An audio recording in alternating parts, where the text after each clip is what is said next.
বাংলাদেশে এমন কোন শক্তি নাই যে রাম মন্দির প্রতিষ্ঠা ঠেকায়। রাম মূর্তি কতটুকু হবে, কত ইঞ্চি হবে, সেটা ঠিক করবে দেশের হিন্দুরা। এক সাগর রক্তের বিনিময়তা হতে দেওয়া হবে না। হিন্দুত্ববাদীদের মেরুদণ্ড ভেঙ্গে চুরমার করে দেওয়া হবে বাংলাদেশে। বিডিআর লাগবে না, সেনাবাহিনী লাগবে না। মুসলমান যদি অস্ত্র হাতে তুলে মার্চ করে, মুদির ধুতি ঢিলা হয়ে যাবে। সব হরে রাম করতে করতে বাড়িতে ঢুকবে। আমাদেরকে মজবুত থাকতে হবে। আমরা রংপুরের ঘটনার ক্ষেত্রে সরকারকে বলবো জিরো টলারেন্স নীতি অবলম্বন করতে। যে সরকার পদক্ষেপ না নেয়, মবক্রেসি, জনগণ বাধ্য হয়ে আইন হাতে তুলে নিবে। মূর্তিকে অপসারণ করে নাপাক মূর্তি বাংলাদেশ থেকে হিন্দুস্তানে ফেলে দিবে চলে। রংপুরে পলাশবাড়িতে খুব সম্ভবত হিন্দুরা মূর্তি তৈরি করছে একটা, জানেন আপনারা? রাম মূর্তি, রামের মূর্তি তৈরি করেছে। আর মুসলমান যারা প্রতিবাদ করেছে তাদেরকে মৌলবাদী এবং বলে তকমা দিয়েছে। নাউজুবিল্লাহ বলে। আচ্ছা বলেন তো ভাই, হিন্দুরা যতটা নিরাপদে বাংলাদেশে আছে, মুসলমানরা ভারতে তার 10 ভাগের 1 ভাগ নিরাপত্তা পায়? সেখানে মসজিদগুলোকে তালা দেওয়া হয়। আমরা দেখেছি শুভেন্দু এই সন্ত্রাসী যখন পশ্চিম বাংলার মুখ্যমন্ত্রী হয়েছে, মসজিদের ভিতরে ঢুকে সেজদারত মুসল্লির মাথায় পা দেওয়া হয়েছে, গরু কোরবানি করতে দেওয়া হয় নাই, চরম নির্যাতন করা হয়েছে। তার প্রতিবাদে প্রতিশোধ দিতে যে বাংলাদেশে কোনো হিন্দুর গায়ে আমরা আঘাত করছি? কারণ আমরা ইসলামের আদর্শে বিশ্বাসী। কোন এক এলাকার হিন্দুদের অপরাধে এই এলাকার হিন্দুদেরকে জুলুম করা যায় না। কিন্তু যেটা মূর্তি নির্মাণ হচ্ছে রংপুরে, এটার উদ্দেশ্য খুব খারাপ। এক হচ্ছে মূর্তি নাপাক, যেখানে মূর্তি থাকে আল্লাহর রহমত সেখানে থাকে না। বিশাল আকৃতির একটা মূর্তি তারা নির্মাণ করলো কি করে? প্রশাসন বাধা দেয় নাই কেন? এটা আমাদের প্রশ্ন। আগেই তো বাধা দেওয়া দরকার ছিল। তারপর তাদের মূর্তি তাদের মন্দিরে থাকবে। মূর্তি যদি এত বড় বানায় যে মুসলমানের চোখ যায়, এদিকে মুসলমানের অধিকার খর্ব হয় না? কথা বলে না। কারণ মূর্তিকে মুসলমান নাপাক মনে করে। কি মনে করে? অতএব তাদের ধর্মীয় অধিকার রক্ষা করতে যে সংখ্যাগরিষ্ঠ মুসলিম যারা এই বাংলাদেশকে সৃষ্টি করেছে, তাদের অধিকারকে খর্ব করা কোনো অবস্থায় মেনে নেওয়া হবে না। এখানে একটা চক্রান্ত হচ্ছে কি আপনারা জানেন না? এটা একটা রাজনৈতিক চক্রান্ত ভারতের। এই জন্য মূর্তিটা নির্মাণ করছে। এটা হচ্ছে চিকেন নেক আছে, আপনারা জানেন? চিকেন নেক খুব সরু একটা পথ, ভারতের মূল ভূখণ্ডের সাথে 7টা রাজ্য সে চিকেন নেক বা সরু পথ ওইটার সাথে সংযুক্ত, 7 সিস্টার বলে যে। তো ওই চিকেন নেককে যদি কোনোভাবে কেটে দেওয়া যায়, তাহলে ভারত থেকে 7টা রাজ্য ছিন্ন হয়ে যাবে।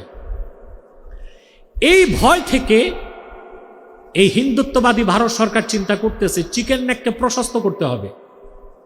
এখন চিকেন নেককে প্রশস্ত করতে গেলে রংপুর দখল করতে হবে। নজবিল্লাহ বলে। এখন রংপুর দখল করতে গেলে ক্ষেত্র তৈরি করতে হবে না? তো সবচেয়ে বড় মূর্তি একটা সেখানে বানাইছে।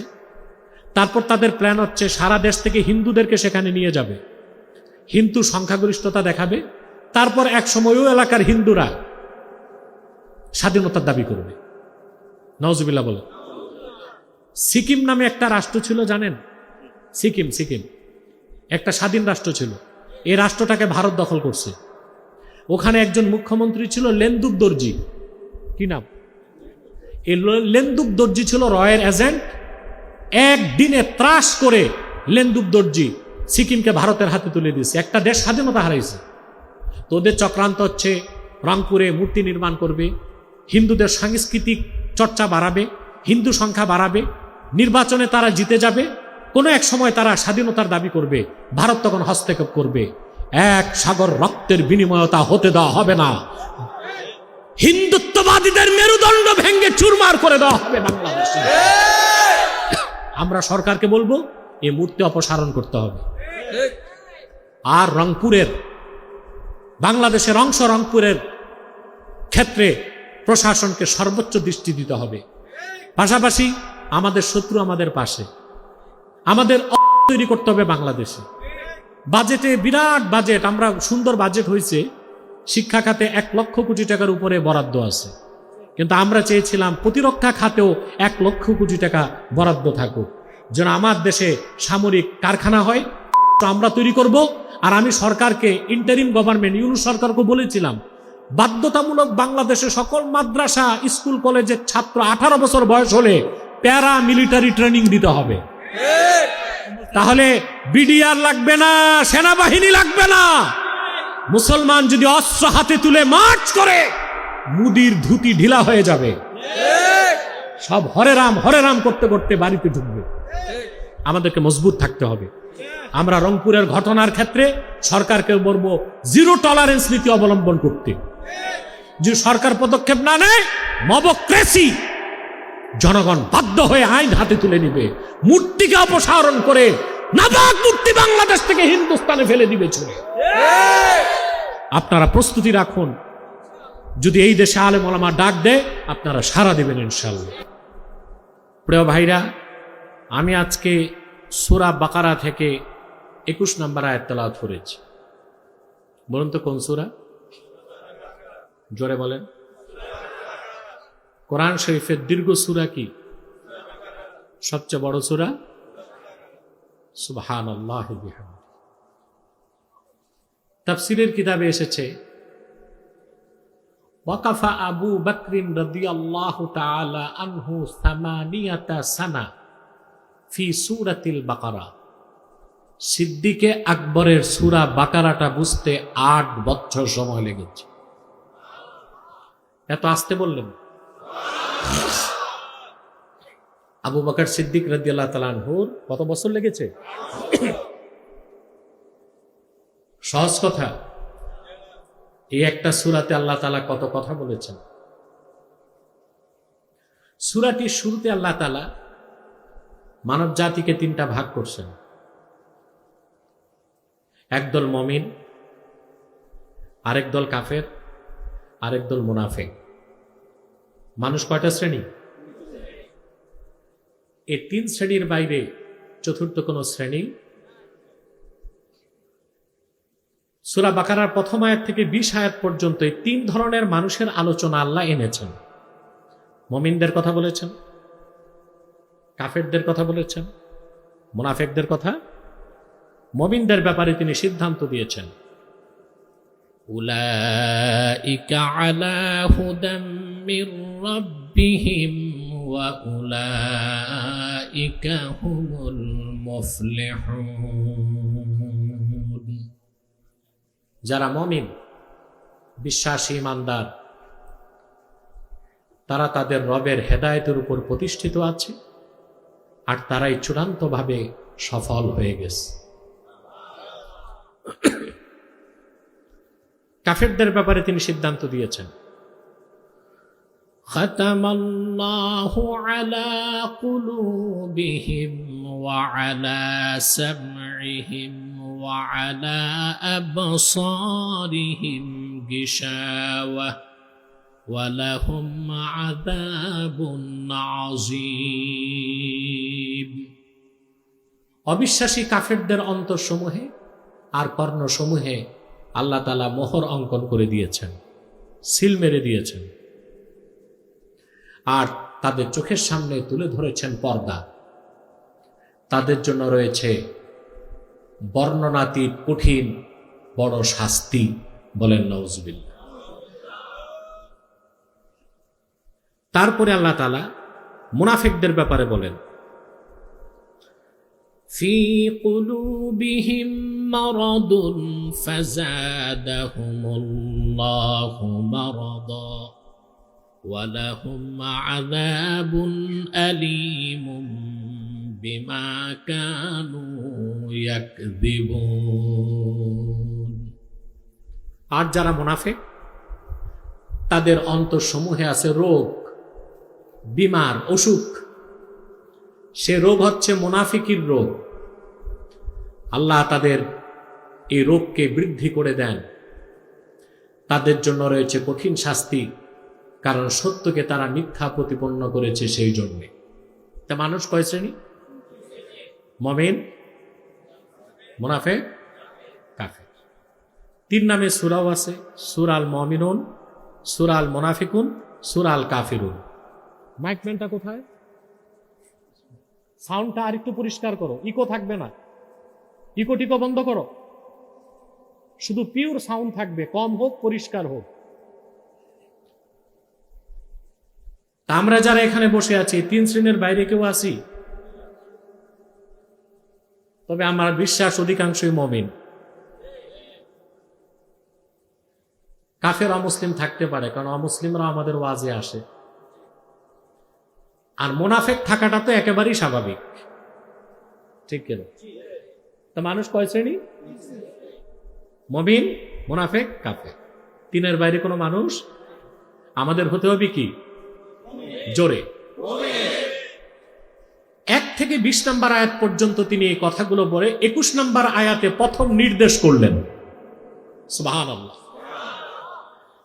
আল্লাহ রাব্বুল আলামিন বলেন, ইয়া আইয়ুহান নাসু উবুদু রাব্বাকুমুল্লাযী খালাকাকুম ওয়াল্লাযীনা মিন ক্বাবলিকুম লাআল্লাকুম তাত্তাকুন। কোরআন শরীফে প্রথম নির্দেশ কার নির্দেশ? এর আগে আদেশমূলক কোনো কথা নাই, এটা প্রথম আদেশ।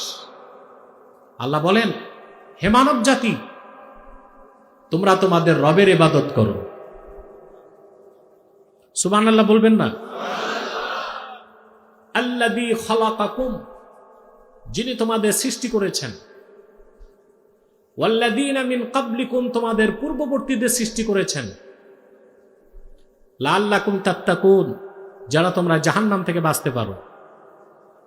সুবহানাল্লাহ।